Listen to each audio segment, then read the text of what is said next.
सृष्टि बचपन से ही दिखने में सुंदर नहीं थी, लेकिन अमीर बाप की बेटी सृष्टि पर उसकी माँ जान छिड़कती।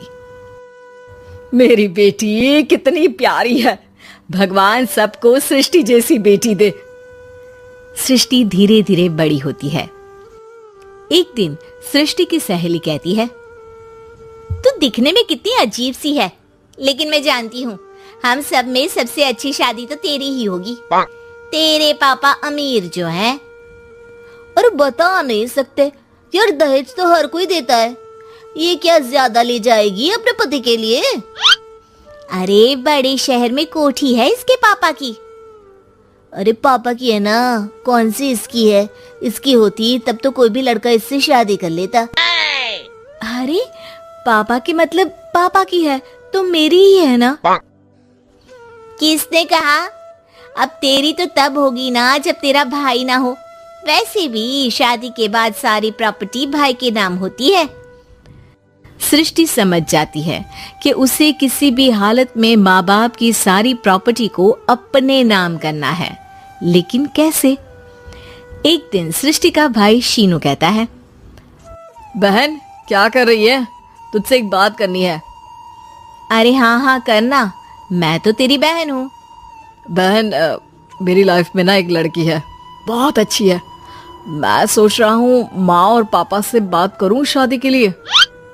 सृष्टि को समझ में आ जाता है कि भाई की शादी होते ही भाभी उसे एक दिन भी घर में बर्दाश्त नहीं करेगी।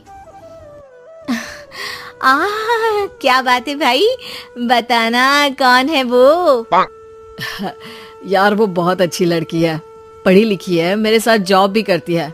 बस एक प्रॉब्लम है। हाँ प्रॉब्लम? क्या प्रॉब्लम है भाई? यार वो शादीशुदा है, लेकिन उसके पति ने उसे सिर्फ इसलिए छोड़ दिया क्योंकि उसके माँ बाप दहेज नहीं दे पाए। सृष्टि ये सुनकर न जाने क्यों खुश हो जाती है। अरे भाई तो क्या हुआ, लड़की तुझे तो पसंद है ना? शीनू को लगता है कि बहन उसे समझ रही है। वो इस बात से अनजान होता है कि उसकी बहन की मंशा पूरा घर हड़पने की है। सृष्टि अपनी माँ से कहती है, मम्मी मुझे तो बहुत चिंता है, पता है शीनू क्या कर रहा है? अरे क्या कर रहा है, वो तो काम पर जाता है और वापस घर आता है। नहीं ना माँ, वो यही तो नहीं कर रहा, बाकी सब कर रहा है। आपको पता है उससे प्यार है, और वो भी एक शादीशुदा लड़की से। ये क्या हो गया? मैं सोसाइटी में क्या मुंह दिखाऊंगी? अरे तेरे पापा तो यही कहेंगे कि मैंने ही उसे बिगाड़ दिया है। माँ देखो, मेरी बात मानो, पापा पर भी विश्वास करने की जरूरत नहीं है। अब आप ही बताओ, पापा इतनी देर घर के बाहर रहते हैं क्यों? बोलो। अरे बेटा वो तो नौकरी करते हैं ना। तू बहुत भोली है माँ। पापा का ऑफिस तो 7 बजे खत्म हो जाता है, लेकिन देखो कितनी देर से आते हैं। अरे नहीं नहीं बेटा, ऐसी कोई बात नहीं है। सृष्टि माँ को एक औरत से बात करते पिता की फोटो दिखाती है। देखो माँ कैसे हैं पापा, मैं ना कहती थी कि पापा सही नहीं है। मैं तेरे पापा से बात करूंगी, दे फोटो मुझे। ओ माँ, वो तो डिलीट हो गई। लेकिन चल, तूने तो देख लिया ना, पापा से बाद में बात कर लेना। और हाँ, मेरा नाम बिल्कुल मत लेना। हाँ माँ। अब क्या था, सृष्टि के माँ और पिता के बीच झगड़ा होना शुरू हो जाता है। सृष्टि के मन में क्या चल रहा था कोई नहीं जानता था। एक दिन, माँ सृष्टि के लिए एक लड़का देखा है, वो लोग शाम को उसे देखने आने वाले हैं। और हाँ माँ, एक खुशखबरी, मैं और पापा मिलकर एक नया बिजनेस ट्राई कर रहे हैं। शाम को लड़का आता है, सांवले रंग का। सृष्टि को तो बिल्कुल भी पसंद नहीं आता। लड़की की माँ कहती है, लड़की का चेहरा तो कोई खास नहीं, लेकिन अगर मेरे बेटे को आप लोग सेटल कर दें तो मैं उसकी शादी आपकी बेटी से करवा दूं। सृष्टि को लड़का बिल्कुल पसंद नहीं था। उसे भाई पर गुस्सा आ जाता है। लड़के वालों के जाने के बाद कहती है, माँ देखा शीनू मेरे लिए कैसा लड़का लेकर आया, न दिखाने लायक न सुनने लायक, सेटल भी नहीं, वो भी हम करे।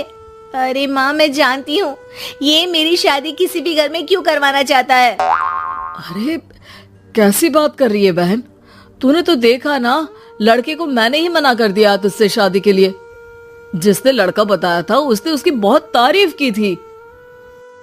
बात आई गई हो जाती है, लेकिन सृष्टि का मन शांत नहीं होता। क्या करूँ, कुछ समझ में नहीं आ रहा। मेरी शादी हो गई तो ये लोग पूरी प्रॉपर्टी शीनू के नाम कर देंगे, मेरे हाथ तो कुछ लगेगा ही नहीं। तभी सृष्टि को आइडिया आता है। वो किसी वकील को फोन करती है। जी देखिए, अगर आपके मम्मी पापा का तलाक हो जाता है तो आपके पिता की आधी प्रॉपर्टी आपकी माँ के नाम हो जाएगी, फिर उसे वो किसी को भी दे सकती है। सृष्टि अब माँ को बेटे के खिलाफ भरती है। माँ, शीनू पर नजर रखा करो, वो जिस लड़की के प्यार में है ना वो शादीशुदा है। यहाँ आएगी, सारा पैसा, रुपया, जमीन, जायदाद सब हड़प लेगी। पापा का भी हाल तुमसे छुपा नहीं है। ऐसा ना हो कि मैं और आप एक दिन सड़क पर भीख मांगे। हे भगवान, मैं तो जीते जी मर जाऊंगी अगर ऐसा हो गया तो। ऐसा हो गया नहीं माँ, ऐसा ही होगा। अभी समय है, आगे का सोच लो। मैं तो कहती हूँ पापा से आधी प्रॉपर्टी लेकर अलग हो जाओ। पापा की आधी प्रॉपर्टी भी हम लोगों को अगर मिल जाती है ना तो अगले 7 जन्म सफल समझो। बेचारी माँ बेटी के कहने पर पति से तलाक लेकर अलग हो जाती है। सृष्टि अब पैसों से गाड़ी और अपने दूसरे महंगे शौक पूरे करने लगी। उसके दोस्त भी उसके पैसे इस्तेमाल करते।